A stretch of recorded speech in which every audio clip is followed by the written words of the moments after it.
Do you feel as if you don't belong? Do you know you were meant for something more? Well, you were. Knowledge of who you are and where you really are from is within your reach.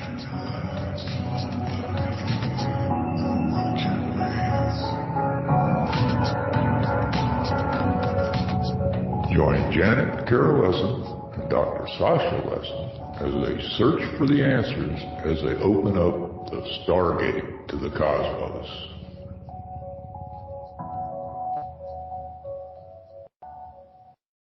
Hello, everybody, and welcome to Stargate to the Cosmos.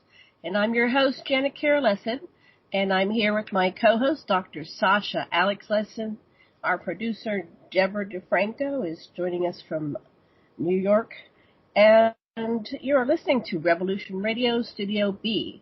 We have two guests with us today, Paul Vecchiet and Leslie Wilkins Hillerman, and I'll tell you a little bit about both of them, but I have a full bio and lots of pictures on aquarianradio.com if you want to go check that out, and that's where I will have the link for the broadcast about a couple hours after the show finishes, but you're listening live on Revolution Radio. So Paul was born in Italy, and at the age of 3, he arrived in the U.S. and settled in Chicago, and then for a couple of years, and then they moved to the southwest suburb of Hickory Hills, and he went to Catholic school the entire 8 years of elementary school, poor kid. And after graduating high school, he was admitted to UIC for architecture. He earned his degree in 1981. He joined the Air Force in 82 and got commissioned as a second lieutenant. And he's currently working for the U.S. Army Corps of Engineers in Winchester, Virginia. And so today we're going to talk about, I got a kitty, The Disclosure Paradox. It's a novel about psychokinetics, and it's about Leslie's experiences. I'll tell you a little bit about Leslie. And Leslie Wilkins Hillerman is a consultant for Paul on The Disclosure Paradox and an independent contractor. She's trained as a psychic remote viewer by Angela Thompson Smith, which is ironically, Thompson was my name at birth, and I married a Smith, so I'm a Thompson Smith, but now I'm a Lesson. Okay, and she worked as an independent contractor and has been involved with the projects of some other viewers. So she's sent me this interview, a 3-part interview. I put that link up on the website. Sasha, before we start, what would you like to say? First, for those of you who heard the announcements before our show, I've heard this so many times, I just wonder if anyone knows who Dirty Dog McKee was, who got killed on the Lonely Highway. Please let us know in the chat. I'm really interested, Paul, in because in existential phenomenology, and especially with you, Leslie, what we do is we have the sense that when we are entering another person's head, when we are doing a remote viewing of them, they can feel us and we can feel them, and we're influencing each other. And it just fascinates me. I can't wait to hear what you two have got to say. Great. So I guess we'll start with Paul, since you're the author. What sparked all this? What was in your background? How did you figure that? Yeah, what is this about? What's your book about? Tell our listeners. Right. Hi. Well, essentially, I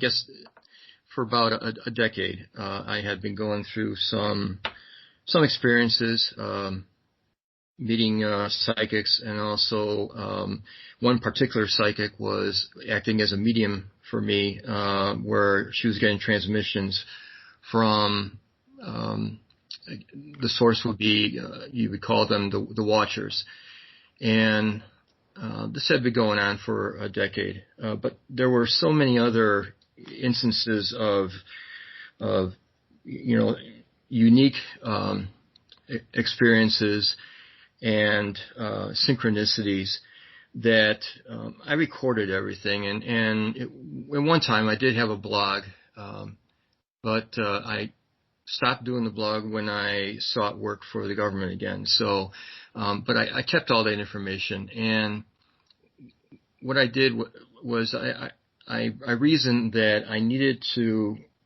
put everything that had been going on with me, especially about the messages that I had been getting about ourselves, humanity, and our relation with the rest of the universe, and also our origins, our spiritual origins.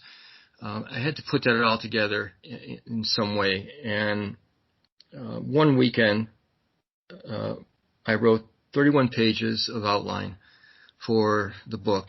And the book has characters in it that are based on real people that I've met through that decade, Leslie being one of them. And it also documents my experiences, although the main character is loosely based on myself. Everything that happens to the main character mostly is what happened to me. So I wrote it as a fiction because if you look at my memoir, if I were to have a memoir, it'd really be boring, and it can't compete with other memoirs out there. So I needed to have some sort of fiction there to make it interesting, and to draw in people that would normally not read that kind of thing. So the book essentially, the effort is to document what I've gone through, to present a message where essentially I was given, through these watchers, I was given the role as informer and counselor, and this is what I'm doing. I'm acting out that role as informer and counselor. And what's behind the name, the disclosure paradox?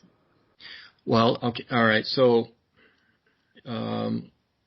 the disclosure paradox, the reader will find in the end, is how can we as a race, a human race, improve ourselves and to evolve spiritually and to, just evolve with the rest of the universe if we're not allowed to know our own flaws. So everyone has this idea that disclosure is going to be the way that we will have a better future for humanity. And what I'm taking from the transmissions that I've gotten and just looking at other information from such contactees as Robert Dean, for example, that, and putting the information together, that I think disclosure really is not going to be what everyone thinks it will be. In fact, because of our inherent makeup, our behaviors, the rest of the universe prefers us to be quarantined as we are now. So we are to them barbaric. We're violent. We have a irrational obsession with possessions, and we are racist to the point of being genocidal. When you put all that together, it makes for a very dangerous species. And if we were to attain their technology through disclosure, because that's probably what would happen eventually, we would eventually use that technology, weaponize it, and use it against them because they're different. I have a question for you, and then you, Dr. Lesson.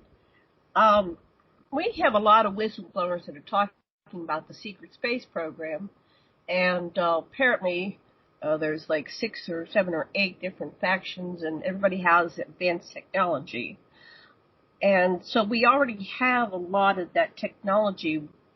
At least a fraction of humanity has this technology. It's been reverse engineered for some part, but given to us by some extraterrestrials that have been intervening into, I guess they were violating the non-interference clause, but, I don't know if that's fact or fiction. It seems like they make rules and then they get broken.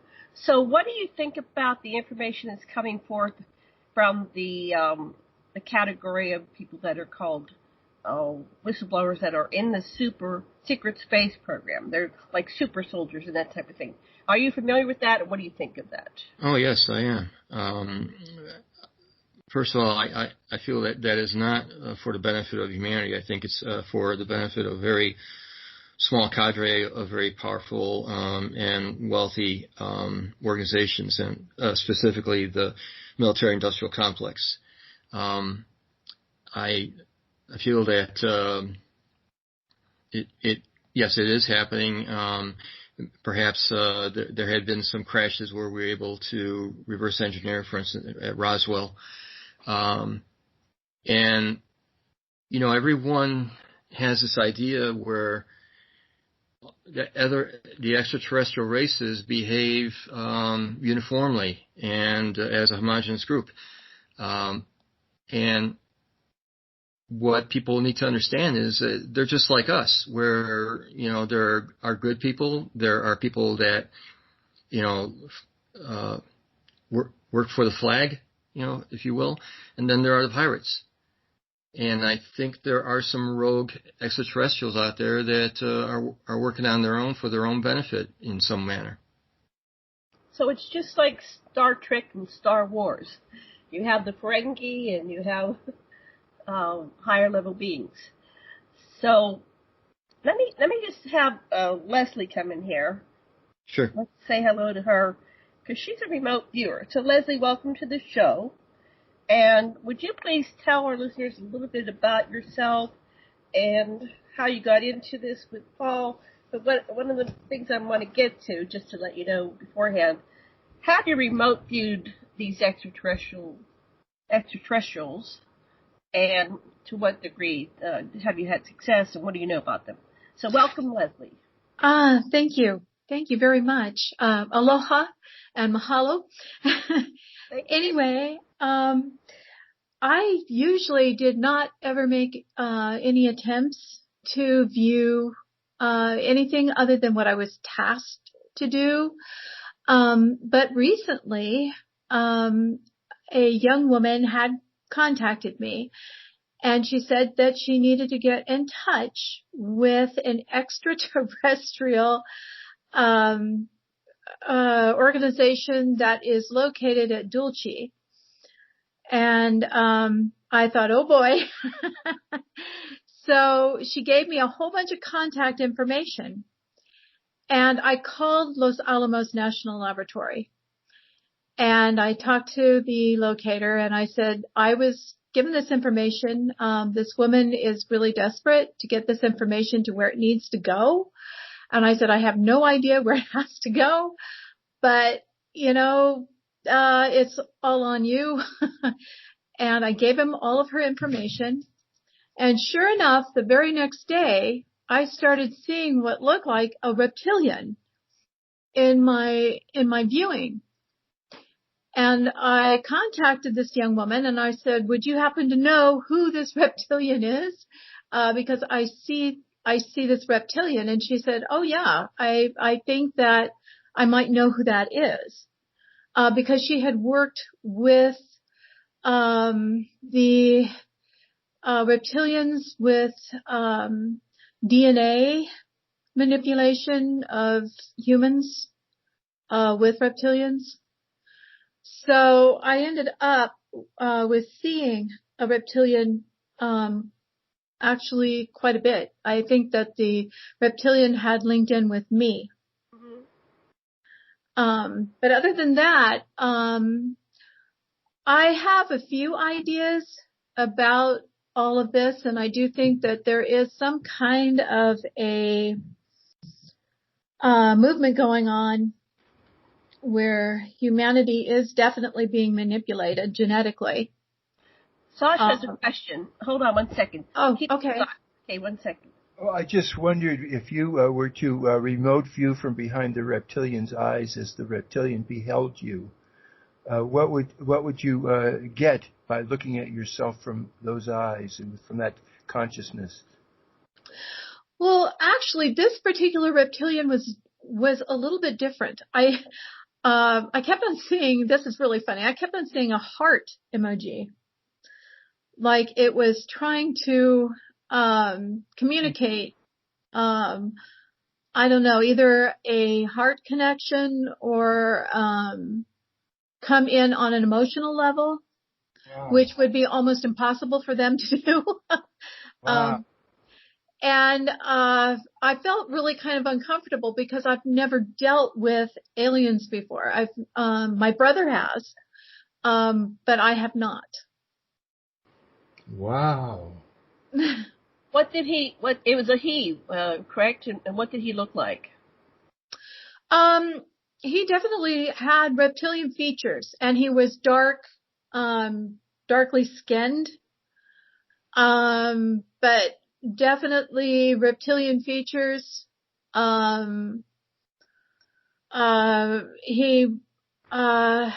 wasn't somewhat repulsive, but he wasn't that repulsive.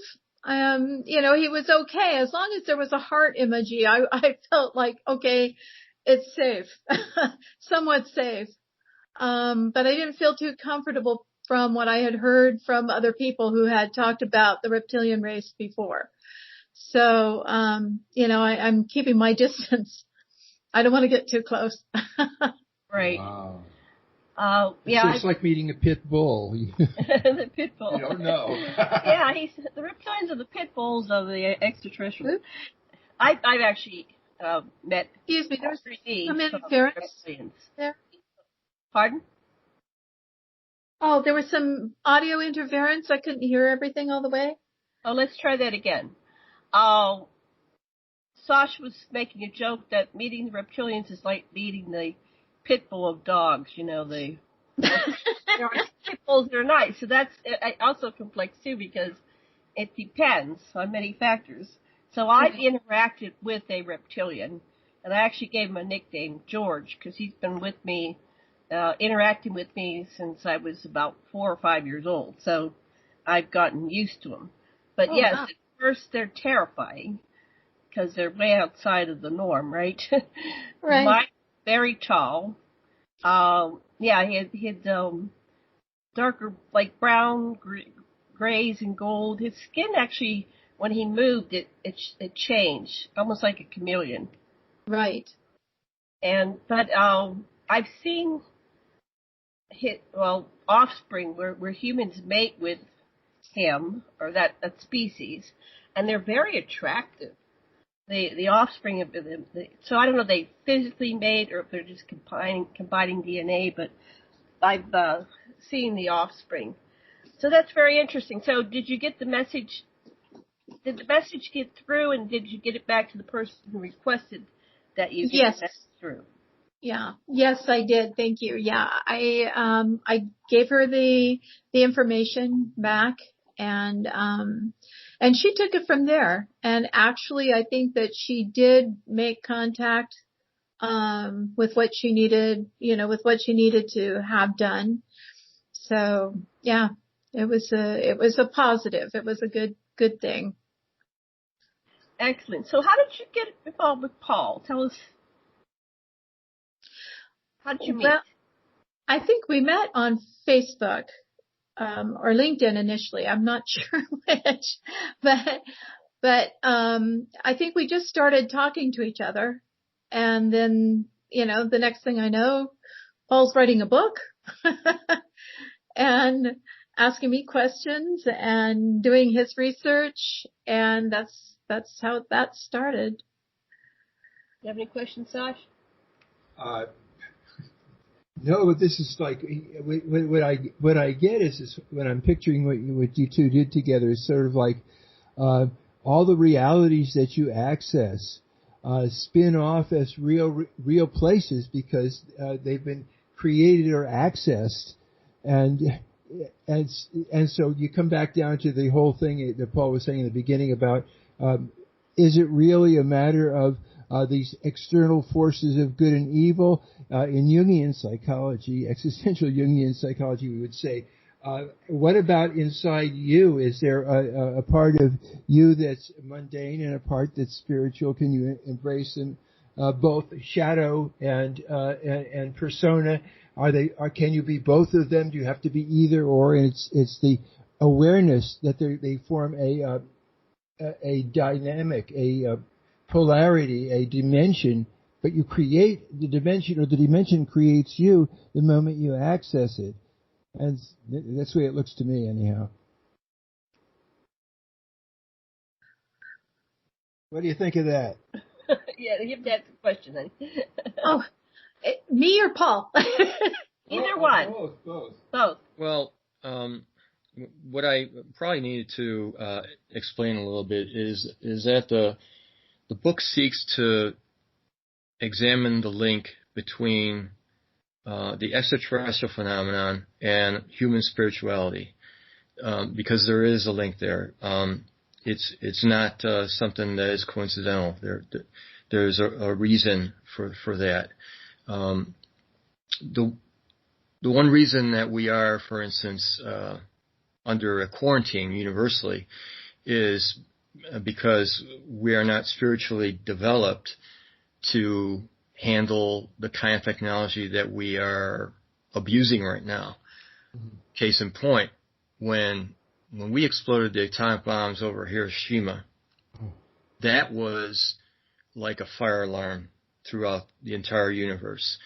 And our scientists probably still don't know, or maybe they realize right now that that the nuclear detonation not only affects our dimension, but impacts other dimensions and has damaged other dimensions. Yeah. And that's probably why we have what's going on at CERN. They're trying to unlock that secret and try and manipulate that technology. But anyway, once we exploded the bombs, that was the signal for the phenomenon to appear in a greater magnitude around the world. They realized that optics. Certainly they're much more advanced than we are. They've been interacting with us since, I guess, rural in Germany, and even back to the ancient aliens. They allowed it, yeah. You're right. Yeah, so I think they allowed it on some level, but I'm not sure what that was about. If that's what a result is, that means they intended it, albeit unconsciously. If they had a mandate of non-interference, it sucked. Yeah. So what do you think about that question? I think the one thing that people need to understand is that the human race is not as important to the rest of the universe as the Earth is. The Earth is actually Earth school. It is where our spirits enter the human body, and it's like kindergarten for our spirits. This is where we learn about love, about creativity, beauty, everything that makes us human is what this planet is for. We learn our lesson, and if we learn our lesson, and we would ascend to the next level. If not, we return and we learn it again. Yeah, from my understanding, the Earth, some call it a prison planet, but some call it like the ideal vacation destination. And so different species come from different places and even different time zones to experience the Earth. So you were saying that, what did you just say? I'm sorry. There's background noise. I'm not sure what that's about. Someone's moving something. Somebody growling? Is somebody growling in there? I can hear. Anyway. Don't know. Sounds like something rubbing. Rubbing, yes.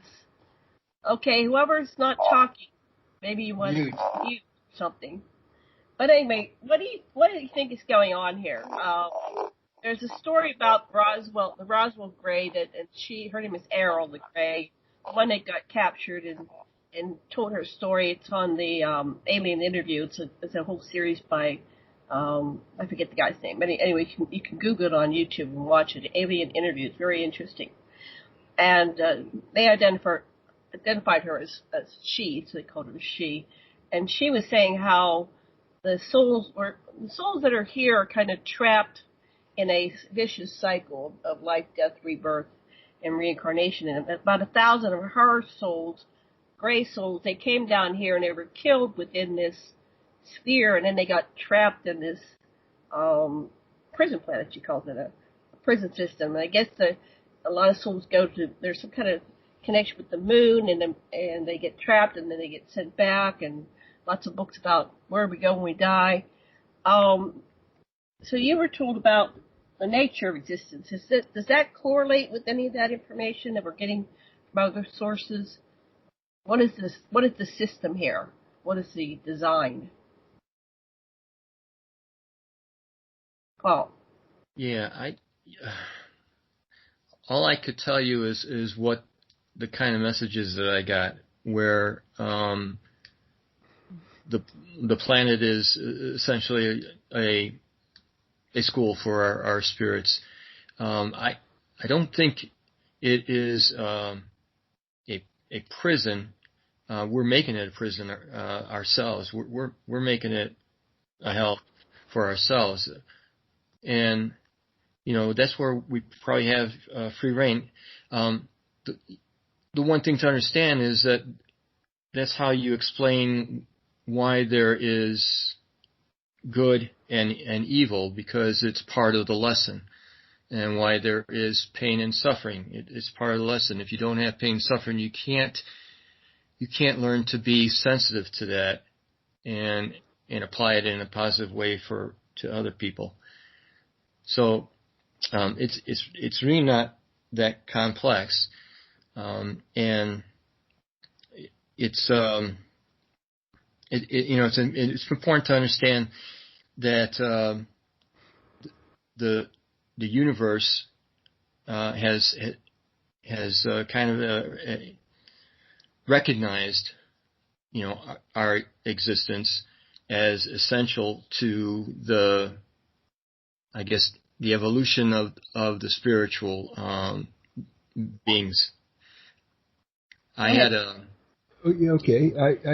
two observations. One about this collective, we didn't do this and we didn't do that, and so forth. I never dropped no bombs on Hiroshima or Nagasaki, and so I think that for individual people, we don't have to.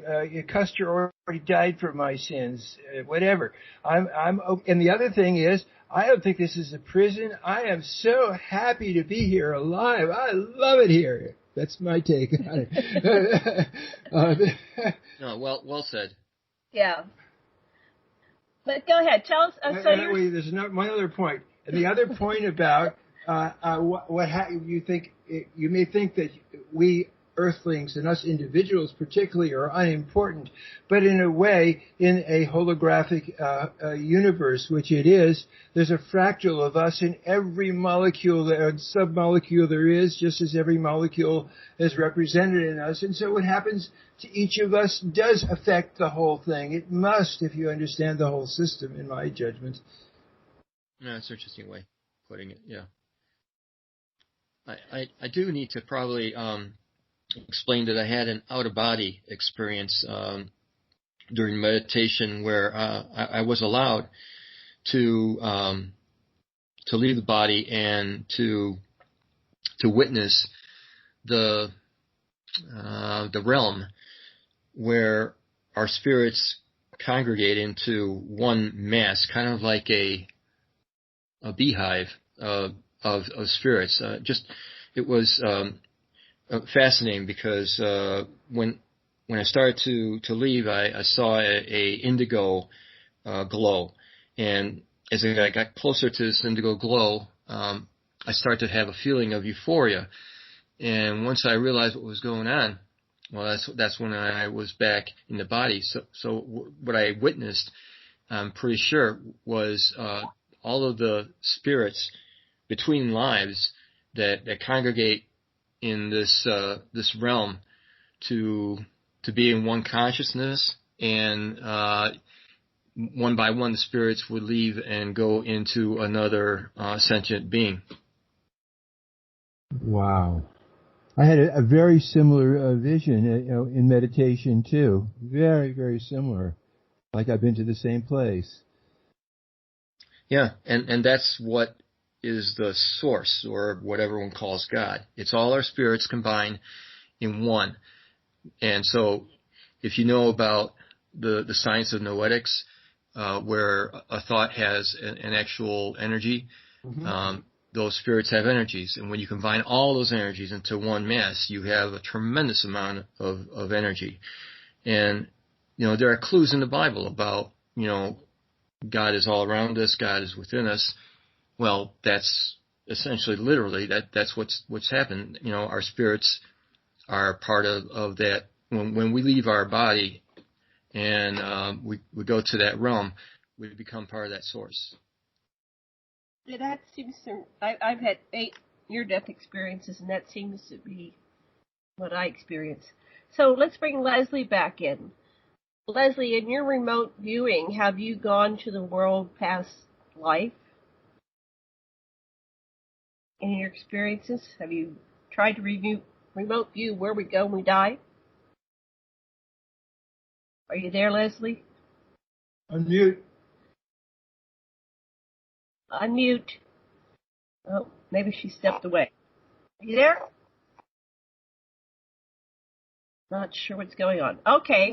Leslie's there. She was just typing something. I muted her. Okay, Leslie, can you hear us? I want to bring you back into the conversation because we value your wisdom. All right, well, we'll keep going so we don't have point of view. Yeah, we'll keep going because we don't want dead air, but we'll come back to you. Just type in the chat what's going on. Maybe you're having problems with your mic or something. She gave some information to Los Alamos, but I don't know if it's okay to pass it on here. Okay. There's that strange electronic sound again now, too. Oh, here it is. Okay. Okay. So yeah, let's go back to the novel because Dulcie is part of the plot. Right. It's a fictified truth. And you have a clicking sound, and it's still good. Still this strange sound. Sounds almost guttural. We should have Leslie hang up and rejoin the call. Okay, yeah, Leslie, we're going to have you hang up and rejoin because we're going to go over the notes that you sent us.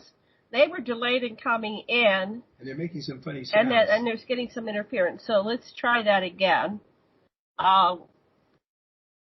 Anyway, let's go back to Paul while we're waiting for Leslie to rejoin us.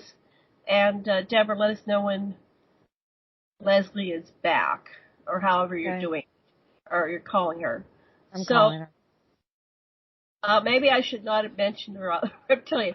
No, I've interacted with reptilians all of my life, literally, starting when Leslie's back. Leslie, good. Let's come back to what you put in the chat. Okay. It's okay to mention the reptilians, and I think it's important that we mention Dulcie. And we're going past all that. It's starting again. Oh, no. Okay. We'll go back to Paul then. So Leslie was saying that Dulcie is in the book. Paul, are you back? Yes, it is. Absolutely. It's an essential part of the novel because I introduced Dulcie through one of the characters. Shit going on in the background.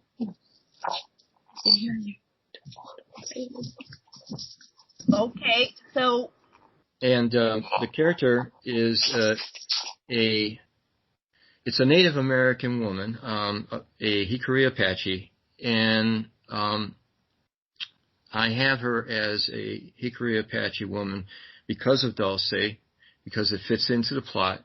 But that woman is based on 2 or 3 actual people that I have interacted with. So she is psychic and spiritual, and I've taken the individuals that have impacted me throughout that decade, and I put them into her character and her character essentially works with the main character to make the plot go and to express the various instances of spirituality that occurred to me. So in the plot, she convinces the main character, who is I have him as a UFO researcher, and during a talk at one of the conferences, they meet, and she convinces him to go to Dulce and to Mount Shasta because he had that in his lecture, but he needed to know more information. So let's kind of get the overview of the whole book. Mm-hmm. What is the plot from, like, how does it start, and what are the main points? All right. So in order to bring out the main reason for the book, which is to try and bridge the gap between religion and science, I introduced the main character, and really a lot of the introduction of the main character from the time that he was a little boy to the time where he was awakened. That's everything that occurred to me, including when I was in the Air Force. I was an officer at Wright-Patterson Air Force Base, and there at Wright-Patterson, I was a construction manager for a project that was for Foreign Technology Division. And what I did was, going through that building, it's a very, very secretive building. It's a two-story warehouse without any windows, and it was converted into a secure facility. So there are motion detectors on the lawn. Even if you have a top secret clearance, you had to be escorted. And I detail all this in the book. So when I went through the security, and I went to the second floor, which was gutted, I evaluated the drawings, because what I need to do is to evaluate the drawings that indicate the building as it was and compare it to the design, which was to provide a supercomputer area for this place. Mind you that the building has, when you go in, there's no directory. There are no numbers on the doors. There are no names on the doors. And every door has a lock on it, a special lock on it, so that an individual in one office cannot get into the other office. They're compartmented that way. So in looking through the drawings, I realized that there was a sheet that indicated there was a basement. And for a warehouse building, normally you don't have a basement. So I looked at the sheet closer, and I realized that it was indeed correct, that it matched the footprint of the building, and there was a basement. And so thumbing through the drawings more, because it piqued my interest, I realized that the drawings indicated there was a cryogenic chamber in the building. So we had a secret basement with a cryogenic chamber. And I realized that was very confidential, or actually classified information that was in drawings that were given to contractors, so there must have been a mistake. How would you know cryogenic chamber that was being, I mean, you could see there's a basement, but how would you know what was being used for? Well, that's just it. First of all, you kind of have to put two and two together. Okay, we're talking about a very high secure building. The organization is called Foreign Technology Division. So their mission is to evaluate technologies from other countries, compare them to our weapons, and indicate our strengths and weaknesses against those technologies, and develop concepts to counter the threats, and develop tactics to take advantage of the strengths of the weapon systems. So the one thing, though. Can we do a sound check real quick to see if we can get Leslie back on? Okay, Leslie? Can you unmute Leslie and talk?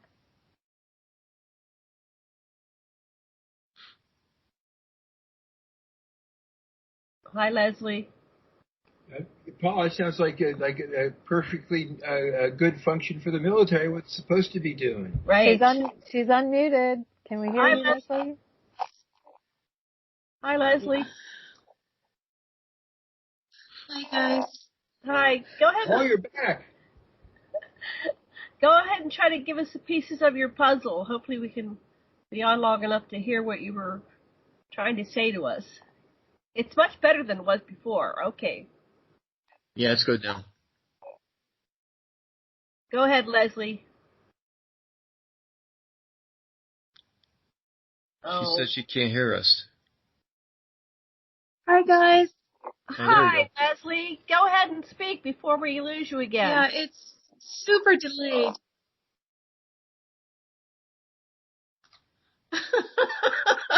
Go ahead, talk. We're listening. We're all ears. This is awful. Now that you said it, you can make an echo chamber. Go for it, Leslie. Okay. Oh, Leslie, we want to hear what you have to say. Oh, you're on mute. Unmute yourself. We can't hear you. Okay. We'll figure this out, hopefully, or we'll do a Zoom show with you at another time, because we really want to get your information. Okay. But we'll keep trying. So, Paul, so what were they using the cryogenic chamber for? Well, I'm pretty certain that because it was approximately 70 by 90 feet, that it was for something big. And when you're talking foreign technology, I would estimate that it was for exotic cadavers. So the base, Patterson, is identified in Phil Corso's book, The Day After Roswell, where they shipped the cadavers to Patterson. So that kind of fits perfectly well. Right. So now, I do want to say one thing, that you go to Google Earth and you go and look for that building, and it's gone, and there is no sign of any building on that location. They have done a very good job of cleansing the plan. There's a parking lot partially on it, but you go and do a search for Building 1, Area A, which is what it was, and there is no mention of it anywhere on the internet. They did a good job of cleaning that thing up.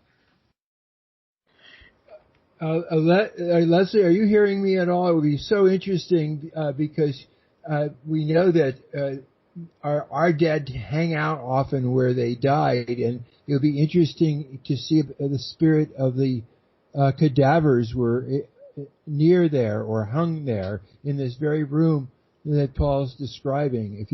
Whether you do it now or do it later, I really would like to know what happens if you put your mind into what the soul of the cadaver was experiencing.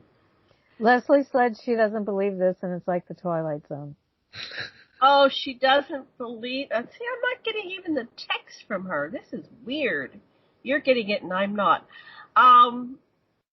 So, Paul, I was in a building on Johnson Atoll, which was 4 stories high and windowless. And similar to what you're saying, some of the rooms were marked because they were used for regular offices, because all the employees had to go to this building. This was a building that was secure. If there was a breach at the plant where they were disposing chemical weapons, the air from the outside could not come in. So it was a totally secure system, just like you're describing.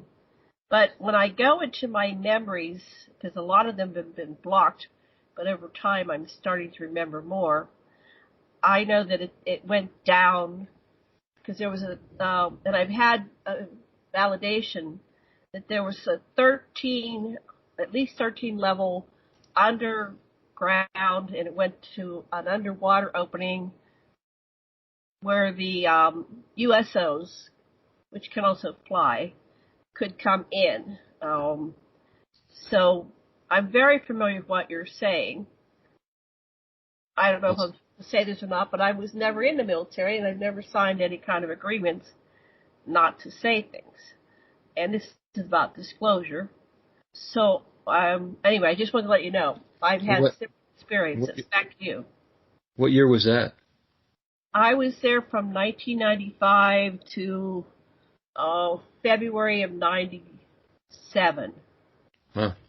And there was Russian brass down there, too. Well, yeah, they were doing some maneuvers with the Russians. Go ahead. That's amazing. You have my interest. I'm going to go and look at it on Google Earth and see if I can find the building. Well, the official story is that they closed down the facility and they deserted it. So there's the JOC building is still there, and then they occasionally have these things like its location's 800 miles southwest of Hawaii. So these sailors will say that they went to this facility and they'll have the little cell phone cameras and they're walking around. And they'll say that you can't go into the JOC building because of the asbestos, which right. To know, but that's the official story. Don't go in there; you're going to get poisoned. Right. Well, the book has a lot of has one plot, of course, where the main character is taken out to Dulce and then to Mount Shasta, and the last chapter is at Mount Shasta. But it could read like short stories for each chapter because there's a progression of a journey across the country, and with every stop they meet a character that's based on a real person that I know. So, and it was important to add those characters in there because it all worked into either the ET theory or the not theory, the ET phenomenon. There are a couple abduction stories in there, scenarios, which is the reason why they go to Dulce, and they pick up a person in St. Louis. There is a hybrid. Actually, there are two hybrids in the story, and there is an individual that I call the Divine Warrior, which is based on a real person, a colonel that I know and still know, and I met him and worked with him, and he has had many spiritual experiences, and he thought he was going crazy until I was able to just out of the blue ask him a question, and he opened up to me. So his experiences are also documented in there, and again, I kind of linked the spirituality to the extraterrestrial phenomenon that way too. Did you or anyone you interviewed meet Enki, the Anunnaki Lord of the Earth who lives in Mount Shasta? No, the only I guess races that I described in there, and based on what people told me, were the Watchers, the ones that were giving me the transmissions through the medium, the Arcturians, the Lemurians, who are apparently involved with Mount Shasta, and the Reptilians, who are at Dulce. So, hey, you guys, let me break in here real quick because it's hard to catch a break. Leslie wanted me to give out this information. This is a message. Remember, she talked about passing a message to Dulce Base.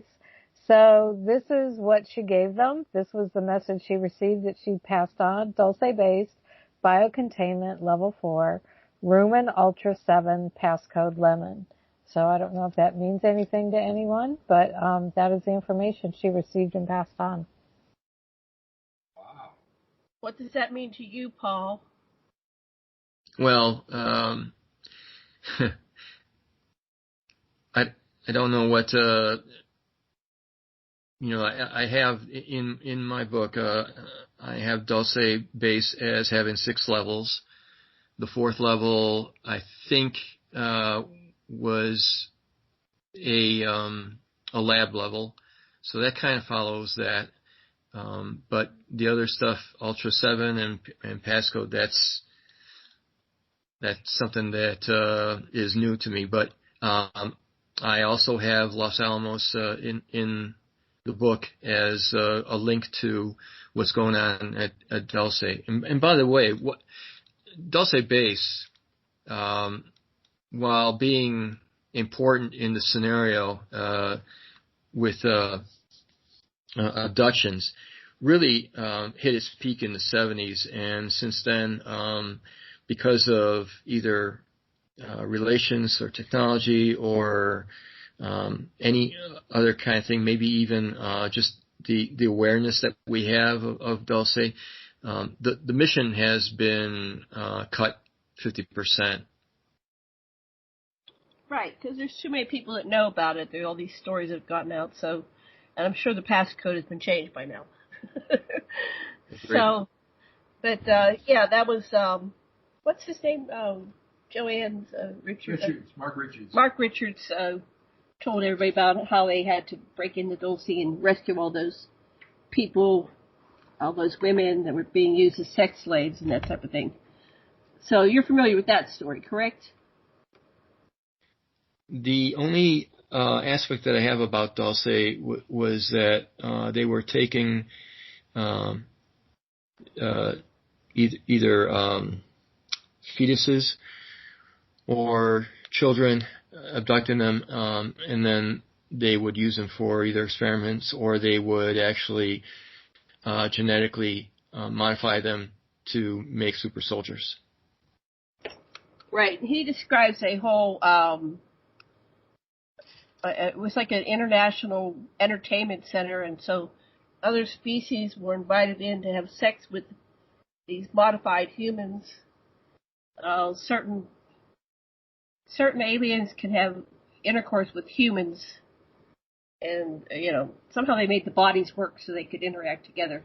Anyway, I don't have the whole story in my mind right now, but it was a very elaborate story about how that was used as a entertainment, like a brothel, for several of the extraterrestrials that like to have sex with humans. I don't know if they were breeding and reproducing, but they were having sex with these humans. But apparently Mark Richards and who was that? Which president was that?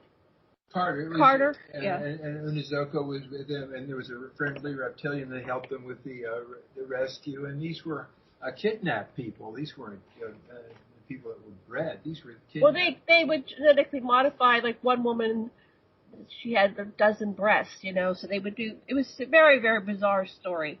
And Joanne Richards, I should have her back, and she was describing what happened. Her husband is still alive, although he's in prison for life.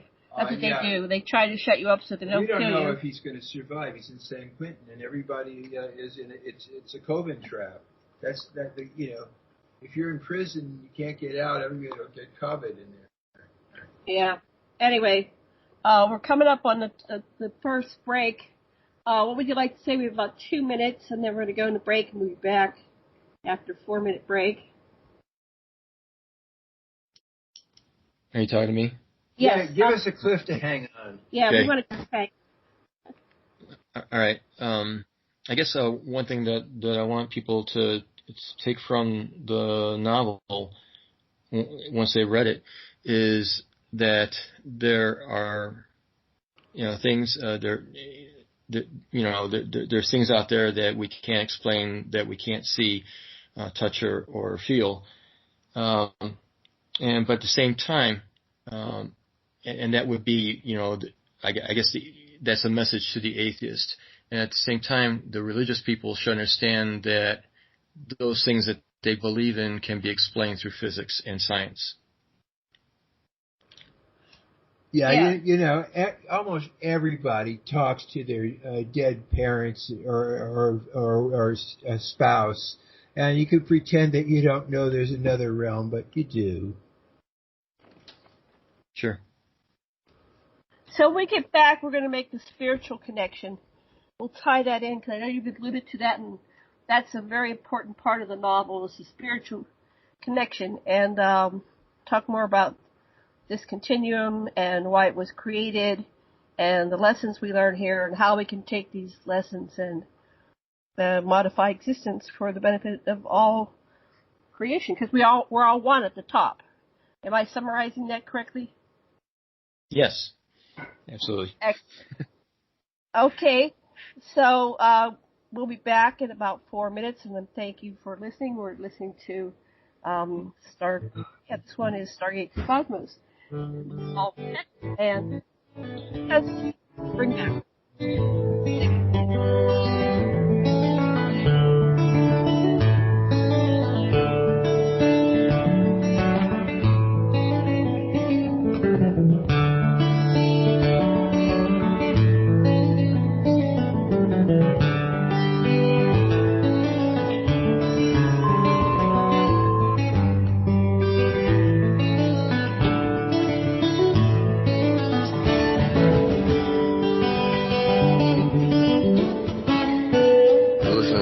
Radio at freedomslips.com, and we'll be right back after this message.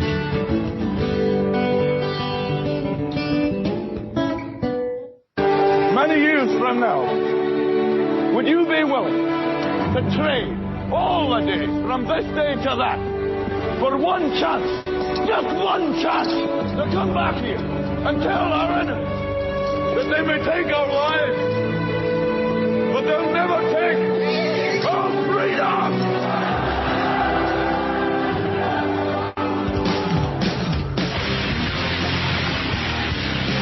The future is uncertain. I know this. Death is inevitable. I know this. But one thing is certain. As free men, it is our right to live unencumbered and in peace. And those times are quickly drawing to an end. And in these times, peace is certainly an illusion. And as the chains grow tighter, our ability to slip those chains increase incrementally with every passing moment. Inaction is no longer an option. It's time to raise our voices like a cacophony of thunder and lightning and tell the masters no more. And this is Nighthawk, and I say, for myself, no more. Revolution Radio, freedomslips.com, because the freedom is slipping away.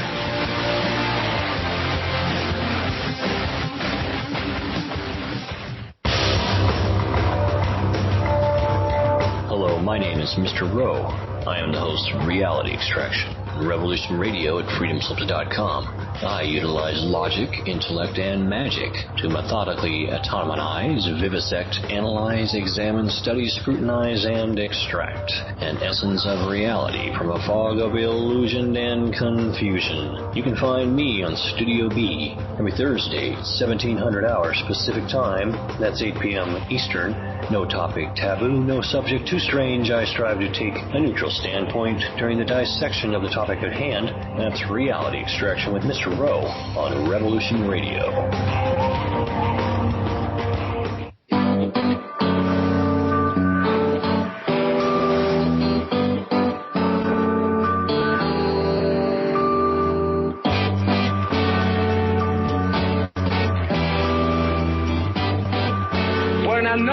Syndicalist commune.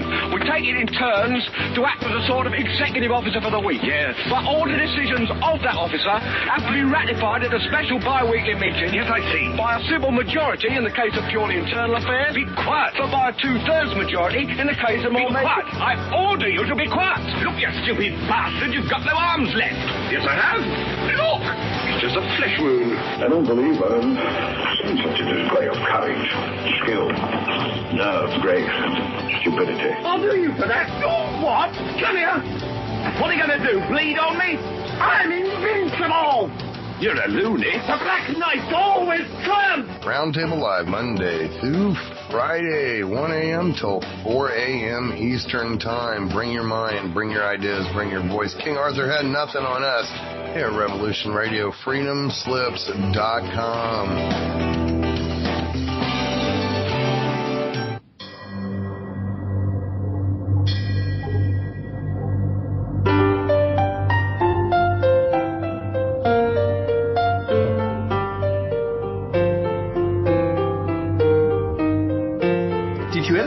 Things were not quite right, that everything was just ever so slightly askew?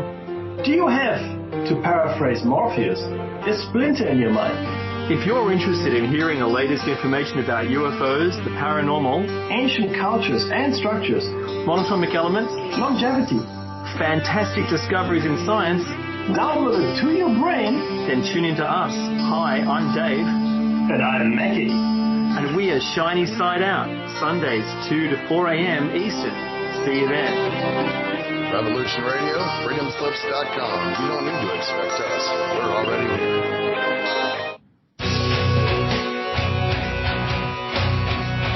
All right. Thanks for listening while we take that short break here at Revolution Radio, freedomslips.com. And now we're going to get back to your host.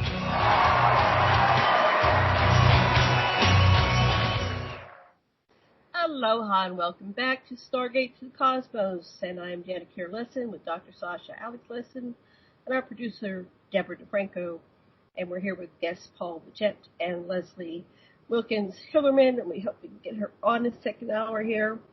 Before we get back to our show, I'd like to remind everybody to please go up to revolution.radio website, and on the top left make your one-time donation, and at the Patreon tab, you can, I think it's a button, you can make a recurring donation, and we do thank you very much for your donation because that allows us to come to you and have all these wonderful fun conversations about everything imagined and unimagined.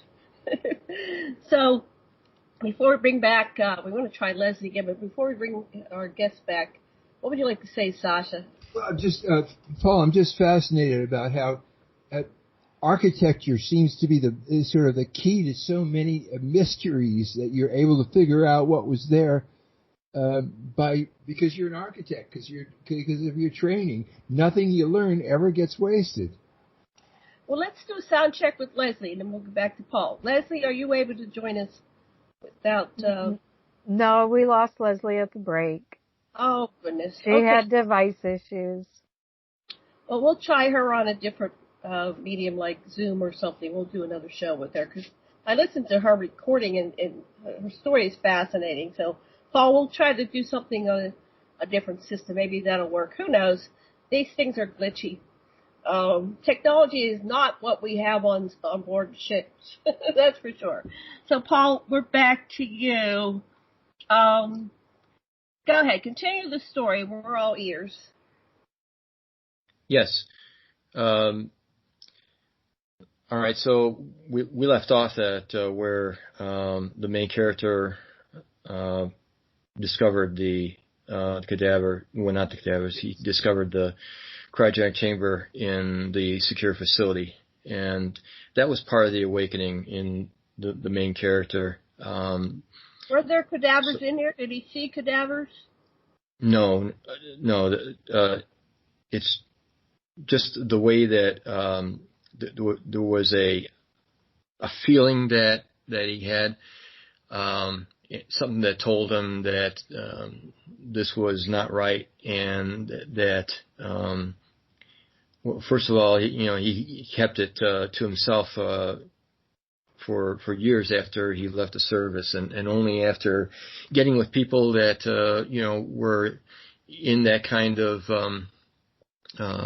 circle, talking about UFOs and extraterrestrials and things like that, did he become more comfortable with discussing it with people. And so that was part of the awakening. And once the awakening occurred, then the individual becomes more interested in things.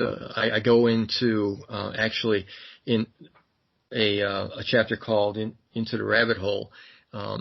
it kind of describes what every one of us really goes through when we are confronted with a reality that we weren't anticipating. And the struggle that we have, and I'm sure you have had too, is where do we stop going deep? When do we stop looking into more and more things that we're not being told about? Because in a way, it kind of contributed to a type of temporary insanity on the main character. It caused stress. It actually it affected his marriage. So he got divorced, and so I go through that process of first learning about all of these things that are being suppressed by mainstream media, and then how do we process that, and how do we handle that, and how does it affect us? So that's what that chapter is about. So it's like the same thing happened. Your wife couldn't take your trip, and that was part of your problem that made you separate. Was that you? On the contrary, my wife has been very supportive of all of this. That's it. Yeah. I had to make the main character divorce because of him going on the trip with the woman. So. Yeah. Okay. So your wife wouldn't let you go on a trip with a woman. Okay, you had to divorce her. No, your wife. Right. But that shouldn't that going on a trip with another woman.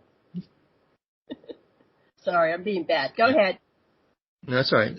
So I think that's an essential part of the novel. I try and explain in fiction how a person goes from being a young Catholic boy to being a ufologist or a UFO researcher, which I'm not, but the main character becomes a UFO researcher after that, and that's where you find him doing a presentation at a MUFON conference, and there he gets heckled. And he gets heckled because he reveals that he didn't go to all these places that he was presenting about, which is all the places and identify it in one of the chapters, locations on Earth that have evidence of extraterrestrials actually living in Earth. I call them interterrestrials. So there's a brief explanation about what went on in Antarctica, Alaska. I have the Rendlesham Forest incident in there, and that part was reviewed by Jim Penston himself, because he and I are in pretty good relations. And so I try and work in a lot of the real popular stories that are being suppressed, but everyone knows that are real, like Rendlesham, Alaska, and Antarctica, and of course I also introduced Dulce in there. So let's break those down a little bit, because our listeners may not be aware of the stories that a lot of UFO people have researched and listened to. And first of all, I want to go back to one thing: the Watchers. Yes. What are they? Apparently, the Watchers are a race that essentially monitor us and watch our development. I wouldn't say they interfere, but they guide, and they allow. I guess they select certain individuals to carry on some sort of task. In my case, I was supposed to be an informer and counselor. Obviously, their plan isn't coming out too well, because the book is not as popular as I guess I thought it would be. But it's only been less than a year. It's still catching on, and there are people that are talking about this stuff. So maybe it's going to take a while. Like, the information that was handed down millennia ago from prophets really, didn't take hold for a long time. So it's possible that's what's going on. But those are the watchers, and they are probably one or two echelon below the realm of the angelic. Right. And I've heard, in the Lost Book, what is it called? Not the Lost Book. The Emerald Tablets of Thoth, he described that he found them, and he called them I guess he called them the Watchers, but they were in the halls of Amentia, right? And that apparently is like an interdimensional portal, and it was underneath Atlantis, and then Atlantis sank. So there's other ways to get into it, but you enter it through the underworld. And anyway, they are watching, but they can if they take you on, they can train you how to travel through time and space with your own mind and your etheric forms or your other forms. We have more than just our physical form. We have our etheric forms. That's how we book you, right? So other people have converged on this information about the Watchers. So that seems accurate. Yeah, I did have that one out-of-body experience that I mentioned, but I was also allowed to experience a wormhole early on in the process, and that was an amazing experience. And I document that in the book too. Tell us about the wormhole. What do you mean you experienced it? Through meditation, I realized that there was movement. It was like going through a tunnel with bands of neon lights, and like you were on a roller coaster, but very high speed. My heart rate was racing. I was vibrating in my chair, and it was just an amazing experience. And then when I realized what was happening, I was back in my body. Wow, it's just like a ketamine trip I did. Yeah, that's interesting. Yeah. I was in the hospital one time. They gave me ketamine, and I was in great pain. I was having a gallbladder attack. And next thing I know, I'm in the center of the room. All the walls are gone in the hospital. It's just me in the center of the room. And there's these alcoves all around me, 360. And in each alcove is an angel, and they're basked in a glow of a different color of the chakras.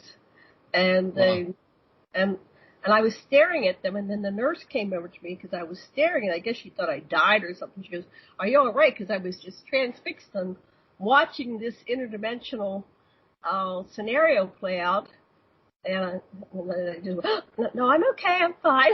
She didn't know I was basking in the glow of angels, and I wasn't going to tell her. But yeah, that's amazing. Mm-hmm. So the veil is thin for certain people, and they can reach in, and you are suddenly opened up to an interdimensional experience, and you're seeing extraterrestrials and interdimensionals and ghosts and discarnates and all kinds of things, and so.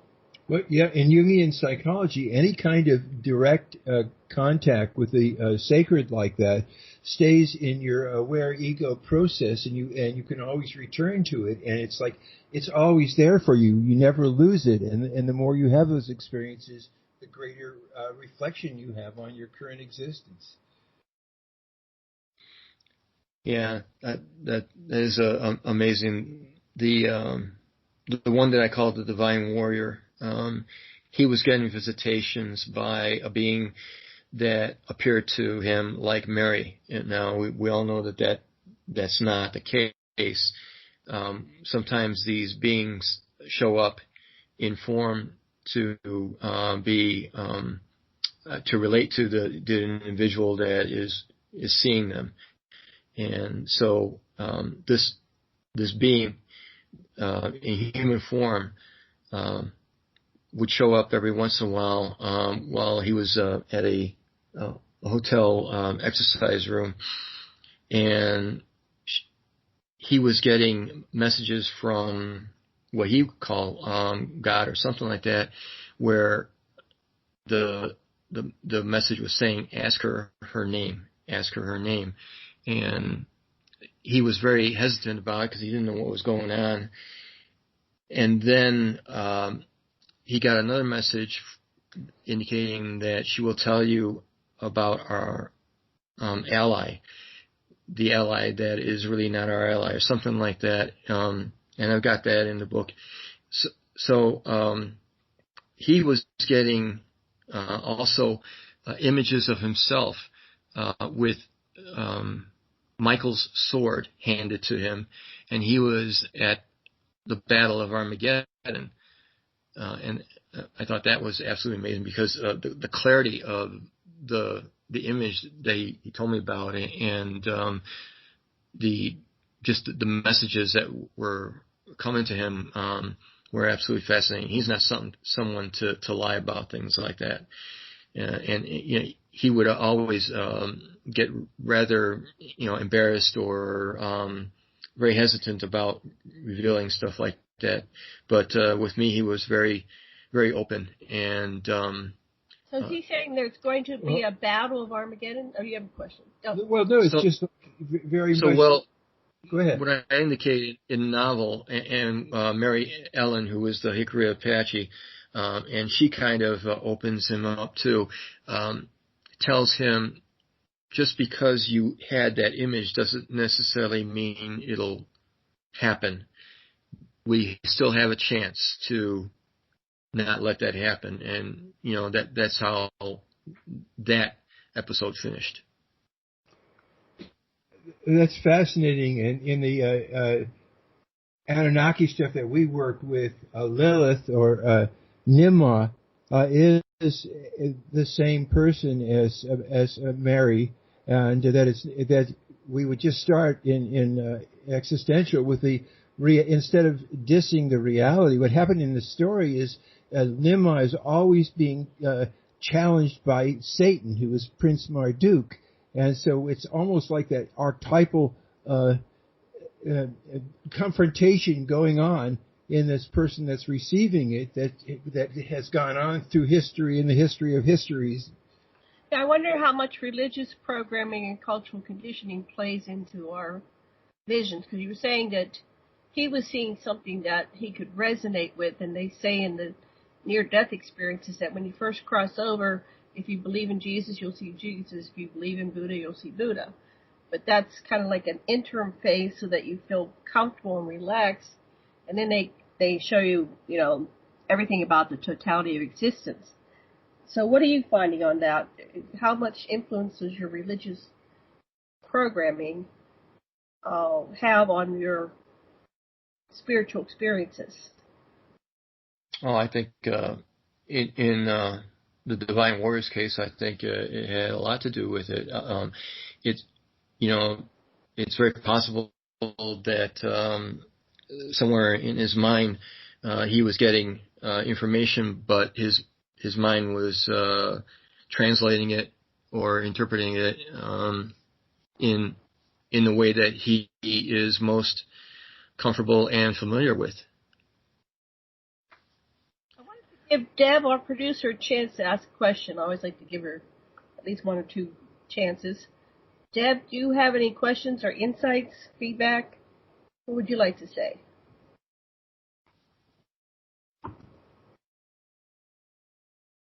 Deb, are you there? Are you on mute? Okay. Hello? Deborah? Alrighty, we'll continue. Deb, if you're there, just speak up, because we always want to hear. She like summarizes things and has great wisdom, so we would like to hear from her. All right, now I have to have this book, Kitty. I wanted to ask you.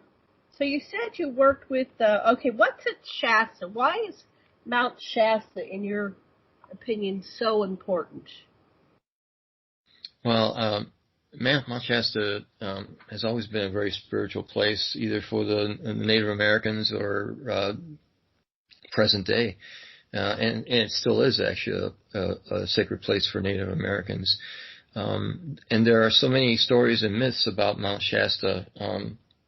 There's about the miner that went into a cave and found some out of place objects and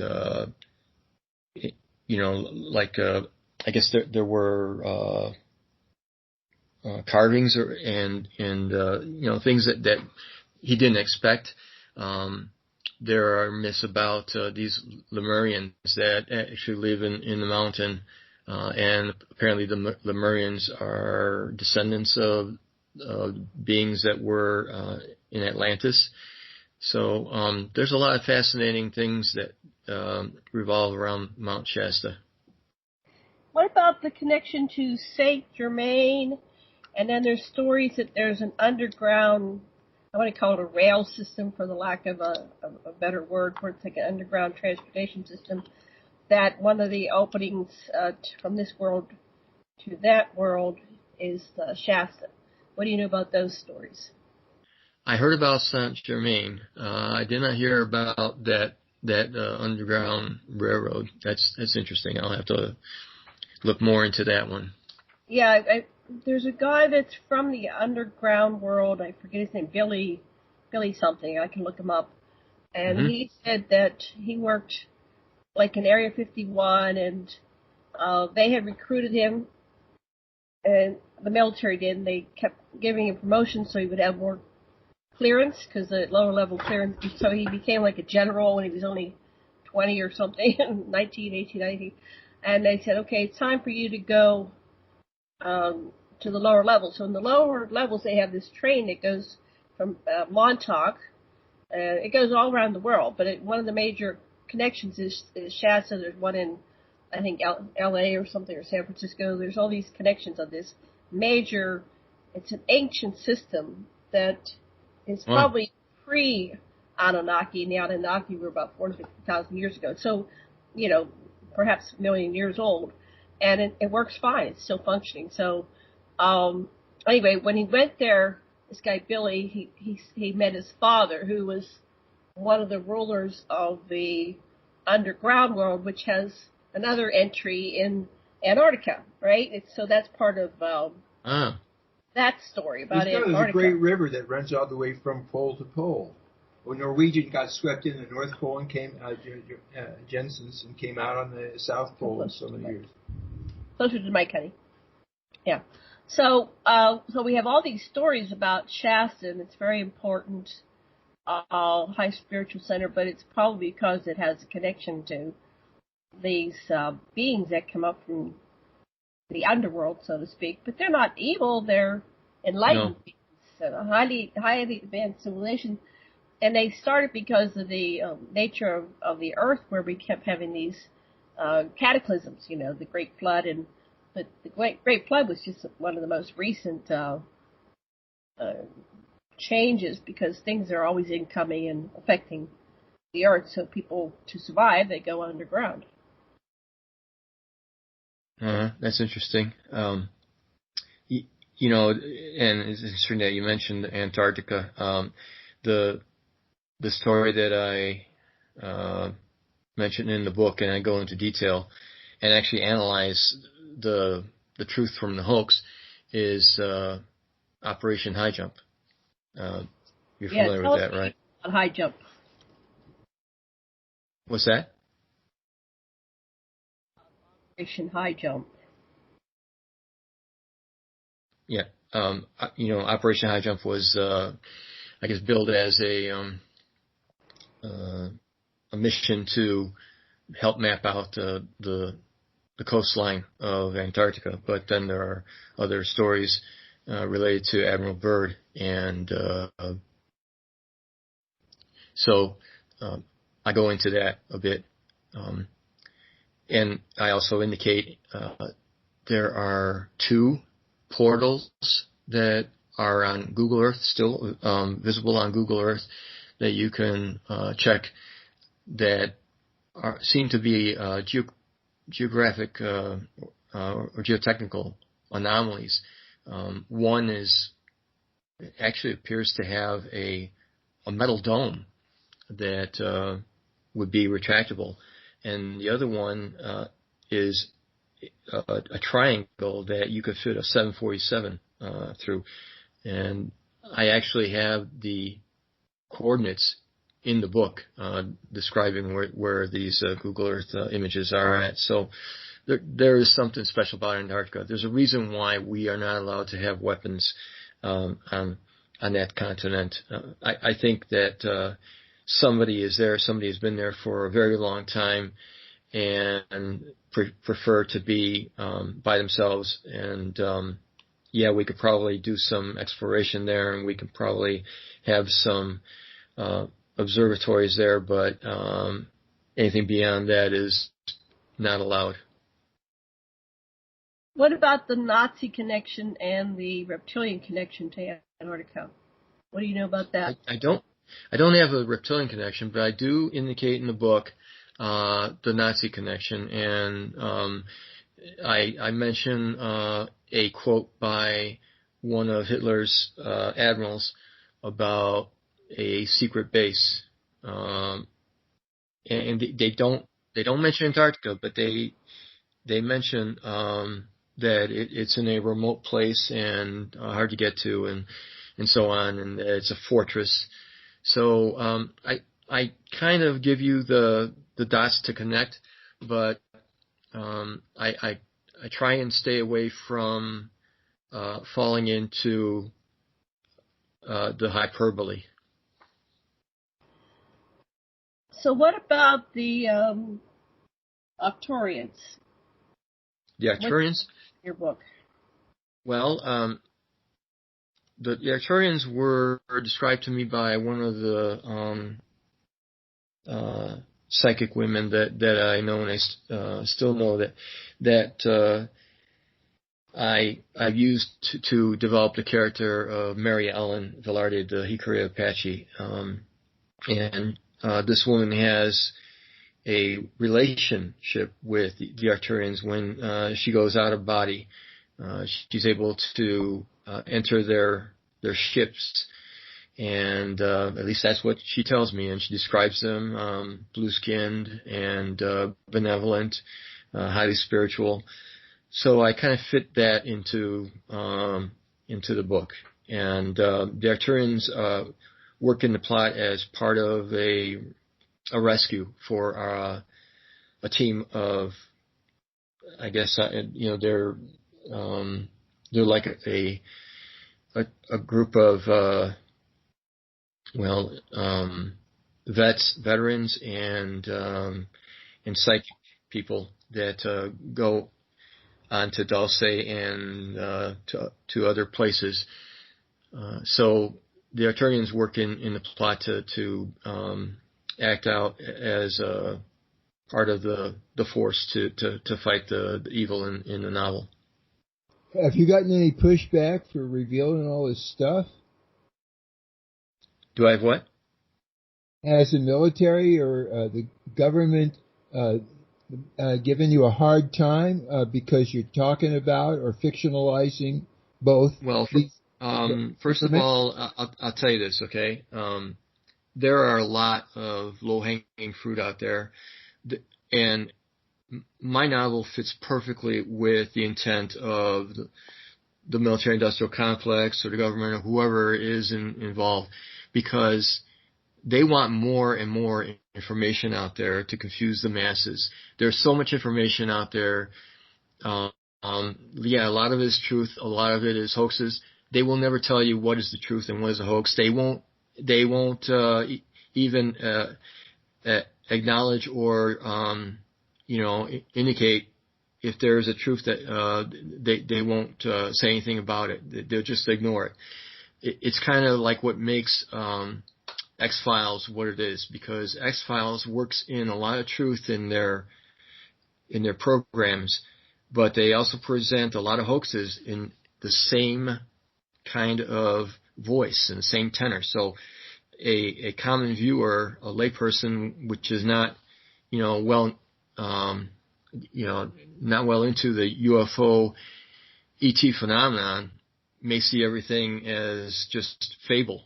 Whereas when we watch X-Files, we say, yeah, that's real, and then we could tell the hoax from the truth. So I'm not concerned about that. But the interesting thing is that Leslie told me that she learned from a special forces guy who she was having a non-intimate relationship with. Just he was very interested in watching her and monitoring her.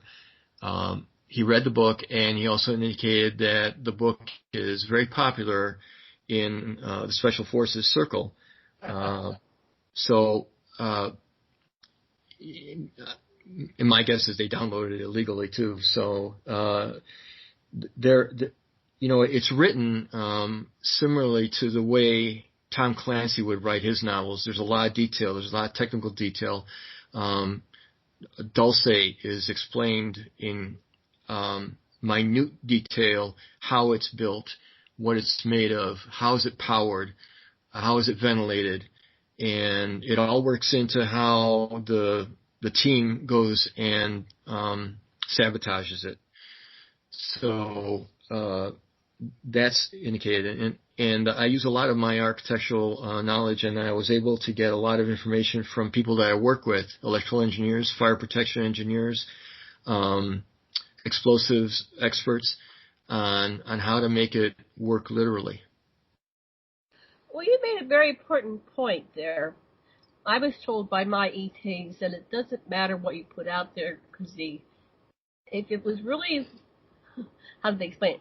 Everything's out there for a reason, and the powers that be, the Illuminati, or whatever you want to call them, they use all the information, and that babbles us to the point where we don't know what's truth and what's fake, and so then we tend to swallow the whole pill. When we get into the inside, we go, oh, I've got the real information now. I know the conspiracy. I know the truth.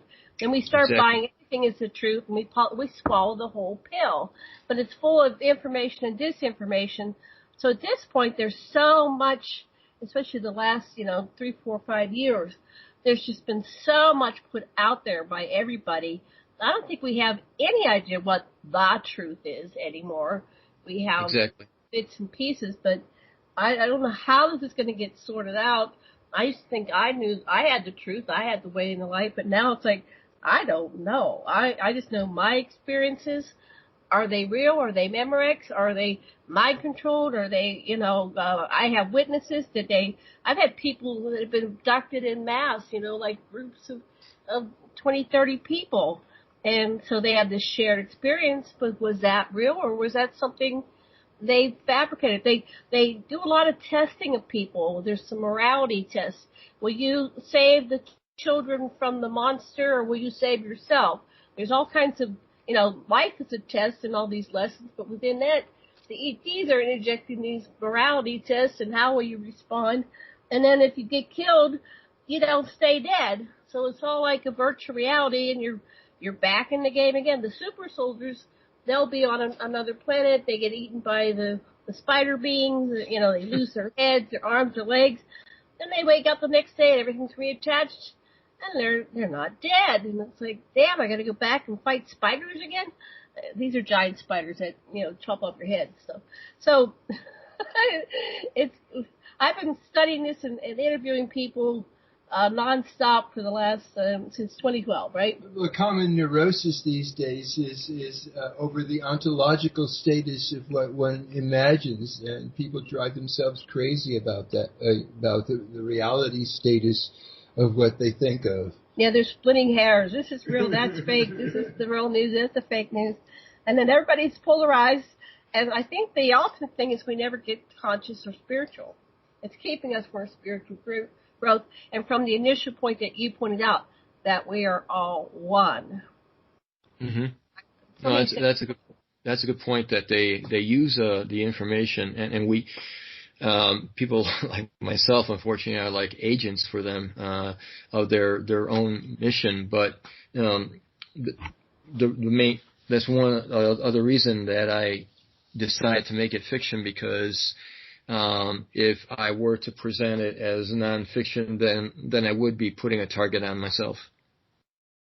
Right. You just say, "Oh, I made it up." Yep. That's smart. That's smart.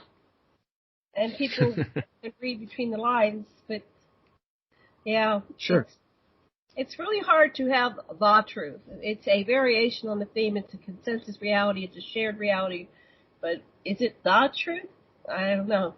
I guess at the highest level, everything's true, because everything's imagined and it all contributes to the continuum and to the oneness and all there is. So I get that Edgar Casey said that that God contemplated itself, so it divided, subdivided, and then subdivided, so it could have experiences, so it could have someone to talk to, because God's source was in effect lonely. And we're putting human terms to what was going on, but that kind of made sense. Like we wanted to have something else. All dichotomies point to a larger unity, because they constitute a dimension. Right. So let's go to this consciousness and spirituality. So down here in this virtual reality game, and we're calling it a life, and it has a beginning and end, but then does it? If we have reincarnation, then it's just a part of our existence.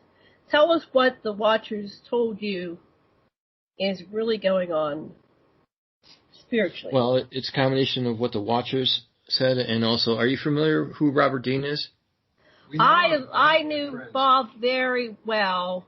Oh. I hung out with him at a lot of the conferences, and I just loved him. I had a really strong soul connection with Bob. What a sweet, dear man. Yeah, so a lot of it is very similar to what Robert Dean was telling us. And there are elements of the Eastern religion, the Buddhist religion, where what they indicate is in actuality. So, you mentioned reincarnation. The reincarnation only occurs if we have to come back and we don't learn our lesson. And the thing about, what everyone talks about is karma. Karma doesn't happen in the near term. Karma is the law of the reincarnated. So, for instance, if you are a rapist and, you pass on, because you have not learned your lesson about love here on this planet, you will return as a victim of rape. And something like that, where individuals that are bigots will come back as a oppressed, minority, and so on. So isn't that often used like as a weapon against people, though? If you come back deformed or something, they'll say, you had horrible karma, you're getting your karma. And so that's cruel, too. That creates karma, too. Oh, you mean to actually accuse people? To what? And almost you mean like accusing people, or almost you're kind of like saying that the individuals will be placing a curse on people. Is that what you're saying? What I'm saying is, if you come back and say you get raped, you can say, well, that's because you raped in a previous life. Is that true 100%, that you're getting your karma from a past life, or? Well, what Goethe says, there's nothing in the human condition that's alien to any of us, and we are fractals of everything and everyone in us, so that we are both rapist and victim, and it's all there. If you just relax and realize it's all there in every one of us, then you are no longer trapped by trying to make it different than it is. Well, one of the things that I guess the transmissions that I got explain to people, because there are so many people that ask the question, why is this happening to me? Or why is there so much pain and suffering in the world? That kind of explains it. Yeah, it does. One of the things is that this reincarnation is so bound up with our artificial concept of temporality and time, that all these experiences may be simultaneous, and past and present are just an organization we give it. And so that's why if you feel the resonance within you right now, it resonates with all what you imagine to be the past or the future too. Because those are just your abstractions rather than the phenomenal reality. Mm-hmm. Do you subscribe to the thought that in the spiritual realm that time and space that doesn't apply? Absolutely right. You're free of it. What happens when you transcend something like time and space? It isn't gone. It's still there in your conceptual universe if you wish to deal with it, just like your body isn't gone just because you have a transcendent experience. It's just that it's subsumed in a much bigger kind of consciousness that you can identify with, but you don't give up the lesser parts. They're just subsumed and integrated and synergizing with other parts then you're one with the universe, with everything. I've become aware of my simultaneous existences. And I've been tracking this for a while because, I'm a lifelong experiencer contactee. And so at night when I'm asleep here, I have a full-on life that I'm experiencing. And I've learned to bring it back and talk about it. And, I go to other planets. I have different forms. Sometimes I'm a water being. I'm not a dolphin. I'm a sentient conscious, maybe more like a mer person. But I can swim in the ocean. It's like I'm flying through the air, and the element, the water's the right temperature. I'm not cold. I'm not hot. And I'm a flying being, and I'm still here as a humanoid. There are many times I go and I'm a humanoid on other worlds. Sometimes I don't know what form I am because I haven't looked in a mirror. So if you know what you look like, I guess you looked out your hands and your legs, but I appear to be humanoid, but I don't really know what I'm looking like. I'm going to try to remember to go look in a mirror in my other life, because I haven't done that yet to see what I look like. But I am aware of my other existences, and they are simultaneous. We have the ability to be, where our soul can come into as fractals into many forms, in many places, in many times and dimensions and vibratory frequencies. So, and I'm not the only one. There's a lot of people who are becoming aware of that. Yeah. But a lot of people, they haven't learned to hold more than this dimension. And this is like a dimension, like a polarity, where you have these experiences. But I think if you do things like meditative and spirituality and consciousness and reflection, you can become aware of the complexity of each individual's existence throughout the continuum. An interesting way to look at it is sort of that there's the animus mundi, or you can, whatever is up for you now, you can access a life that would elucidate it if you're open to it. And that also leaves you taking it the other way. If 6 people say that they're Abe Lincoln, that doesn't mean 5 of them are lying. They're just accessing different aspects of their concept of the archetype that Lincoln represents to them, which is a part of their personality and part of everything and everyone. So back to you, Paul. There, you mentioned past lives, and I myself went through regressive therapy, and I document that also in the novel, where the individual goes to someone's house and she does regressive therapy on him. So what was found out was that I had a past life as a shaman in Siberia, and the shaman passed in 1718 at the age of 54. And before that, the past life was in the body of a Aztec warrior, 906 AD, passing away at the age of 22.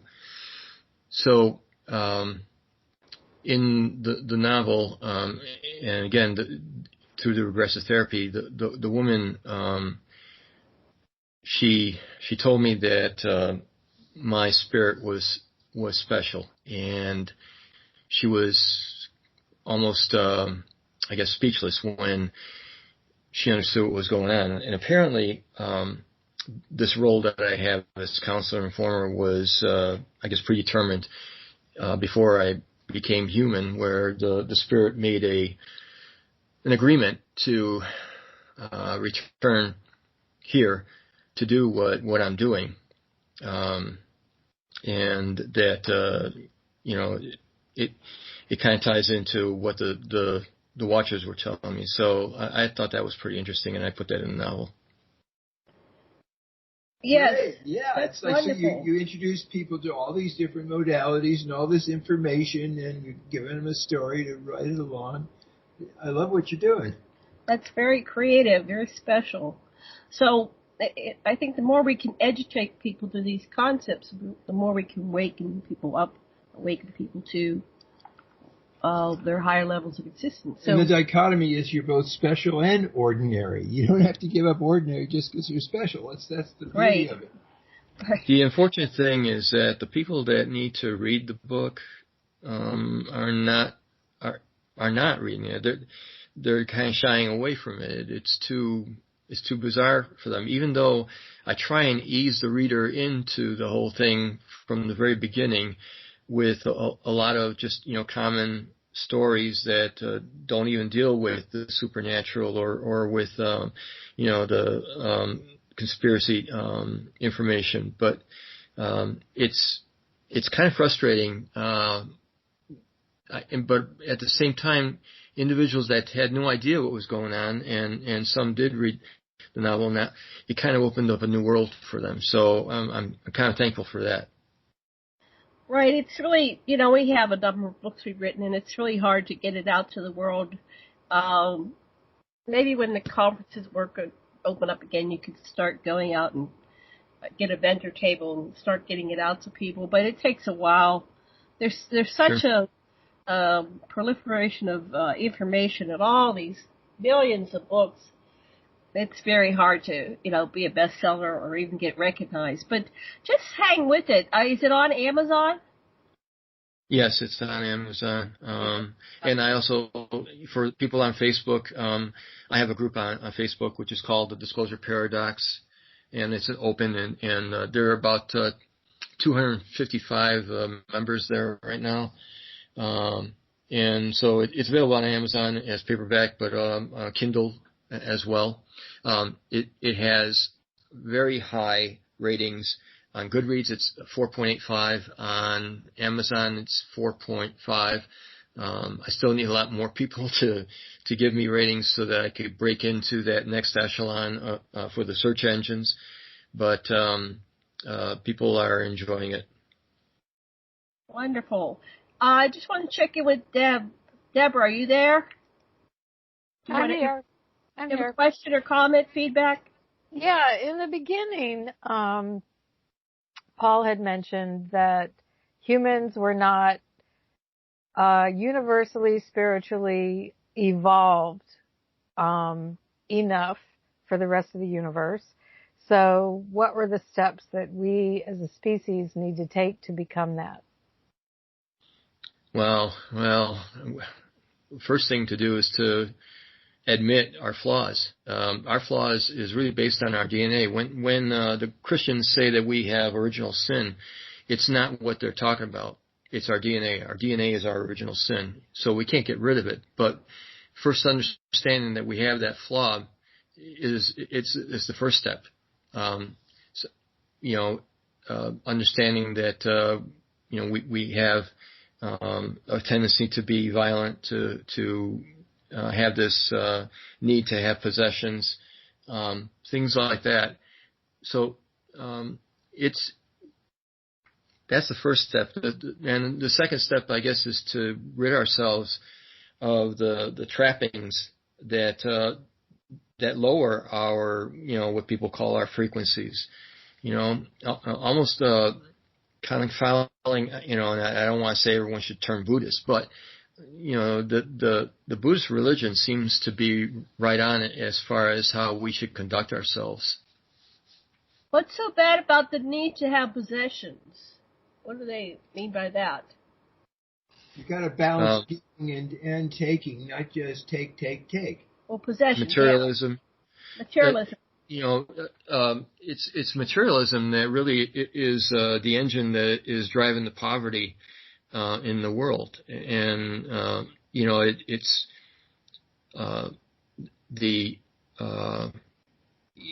if we become altruistic and shy away from those superficial tendencies, it is going towards a more spiritual society.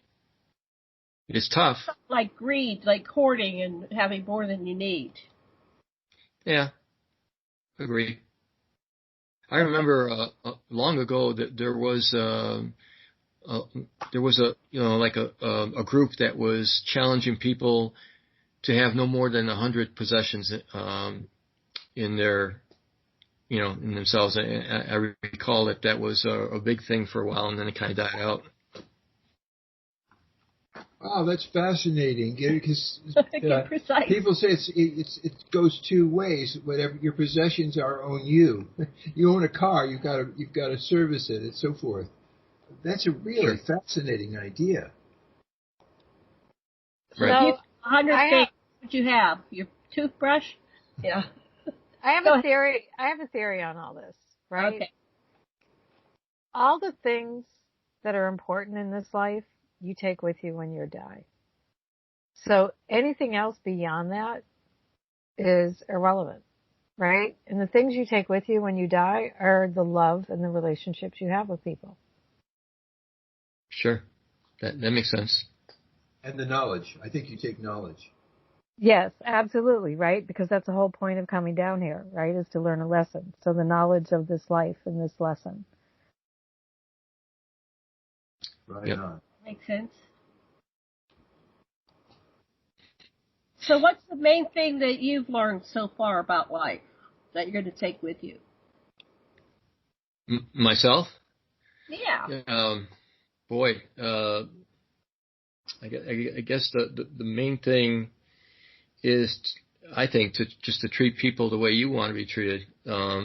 If everyone actually follows that rule, instead of say it, there'd be a huge difference in the way the whole world operates.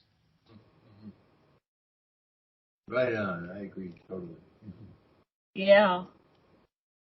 What about you, Deborah? Live in the moment, I think, is probably one of the most extraordinarily important things for people to do. I think they get lost in the past or the future and forget about the present, right? And forgiveness isn't for the other person, it's for you. So find a way to love and forgive. Forgiveness is actually a gift, from what I understand. Absolutely, yes. Yeah. What about you, Sash? Dig what you've got. Don't sweat what you've not. I am that I am at this moment. That is all that I am. Right. And I've been getting that, if it's not working, do something else. So if it's not kind, don't do it. And that's it doesn't matter all your philosophies and your beliefs and justifying and rationalizing and getting into arguments about it. It's kind of cruel. It's just stop. Wait, that's not kind. And if it's not kind to one person, that's not kind to the entire continuum, because at the top we're one. So like these people say, well, only 1% or 20% of the population will die, and we'll just let, and it's like, wait, that's not kind. Any philosophy like that where somebody's going to die, you're robbing them of their free will of living their life until they want to go. And so none of that is kind or loving. So knock it off, do something kind and loving. And that's the major download I keep getting from the ETs. Is that kind? Is that loving? No, then stop doing it. Just control yourself. We no longer need to go through endless therapy and catharsis and reprogramming. We just need to realize that's not kind and loving. I'm going to do. I choose, become the chooser. I choose something else.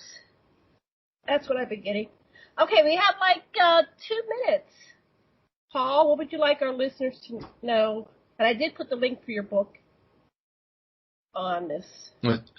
Yes, they could go to actually www.thedisclosureparadox.com, all one word.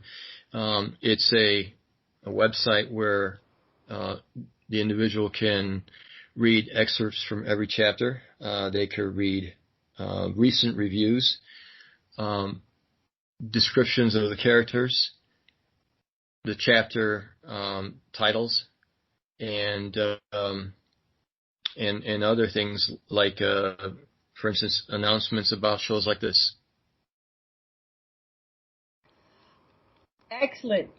I'm putting that on the site here. So we'll get the link in a couple hours, probably before I go to bed. All right. Invite your friends to listen again. Spread this show page and the links far and wide. That's how you get increased sales. Hopefully, usually when people come to my shows, they get to be more famous than I am. So I hope that happens. I hope that you get such fame and recognition. You get invited to 100 shows and you'll say, hey, turn it off, enough. So